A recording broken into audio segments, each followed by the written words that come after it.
In our last session, we learned that worship can kind of be a mixed bag. Some worshiped and some doubted. Some folks fall quicker at the feet of Jesus than others. You know what? And that's okay. You know, some are a little slower to come around. As we saw, some of the disciples just had to think about it and weigh things out.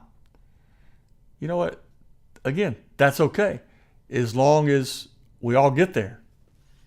Because the mission is to go and worship precedes going, we better believe in the one that we're going for, the one that we're following after.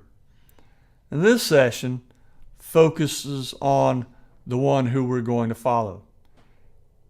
It's going to cover things about him and that he has everything covered as we go. Our focal verses for today in verse 18, it says, "And Jesus came and said to them, all authority in heaven and on earth has been given to me." So before going on Mission Impossible, the disciples need to know that it's going to be mission going to happen. This is going to happen because Jesus is going to make it happen. And we know that Jesus is going to make it happen because Jesus has all authority in heaven and on earth. That's what the Bible tells us. Therefore, all of Jesus' disciples, they're on a need-to-know basis. They need to know that Jesus can make this thing happen. They need to know that he has all this power. And so this is why he comes to them in this moment, this solitary moment, to rein them in and get them on his team. In verse 18, Jesus plainly tells the disciples that he has all the power in heaven and in earth. And this was another way of telling them that he was God. All authority, all is a key word there too. And I don't think anyone describes the preeminence of Christ any better than Paul does in Colossians 1:15-20. And let's read that. Speaking of Jesus, Paul says, he is the image of the invisible God, the firstborn of creation. The firstborn of all creation. For by him all things were created, in heaven and on earth, visible and invisible. Whether thrones or dominions or rulers or authorities, all things were created through him and for him, and he is before all things, and in him all things hold together. He is the head of the body, the church. He is the beginning, the firstborn from the dead, that in everything he might be preeminent.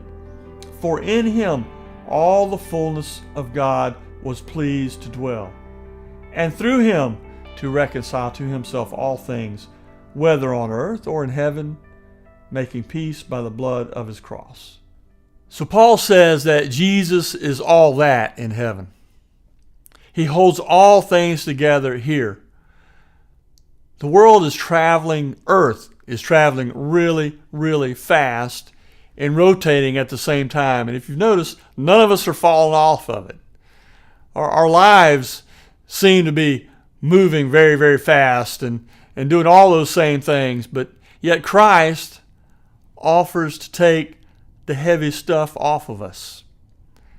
And Jesus is all that on earth, as his miracles attested to. There was nothing. The wind, the seas obeyed him. There was nothing that anyone could be sick of that he could not cure them of. So Jesus is all that on earth. He owns it all. All is given to him by the Father. All the fullness of God is upon him, upon Jesus. Paul is saying Jesus is fully God. And the thing about it is that Jesus never denies that. There is absolutely nothing that Jesus cannot do. This should give great confidence to those that go in his name.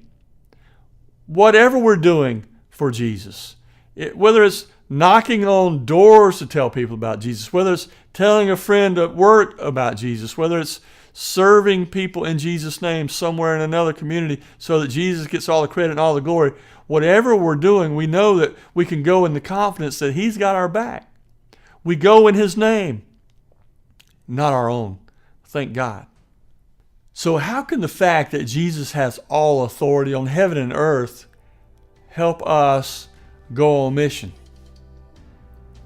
And practically speaking, what does the statement, Jesus has all authority, do for you on a daily basis?